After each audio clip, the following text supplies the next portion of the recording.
How to use your Zelle account to transfer money from one country to another. In this video, I'm going to simply show you all the steps regarding how you can set up a transfer using your Zelle account to any account all over the world. For this, what you mainly need to do is I'm going to show you some of the steps here that Zelle can be used for transferring money between different banks in the US. It works by using a user's email address or a US phone number as a unique identifier to link their bank account. The sender initiates the transfer within their bank's app or the Zelle own application, and the money is usually deposited into the recipient's bank account within minutes if they are already registered with Zelle. So first you will need a Zelle account that is fully active to transfer any amount, and then you have to follow these steps.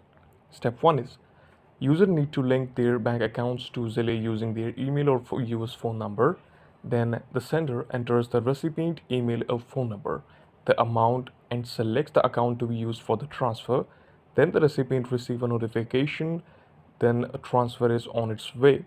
Then the last step is money will be arriving on your bank account. This is how you can easily follow these 4 steps to transfer between any account through Zelle. This is the video. Thank you so much for watching it.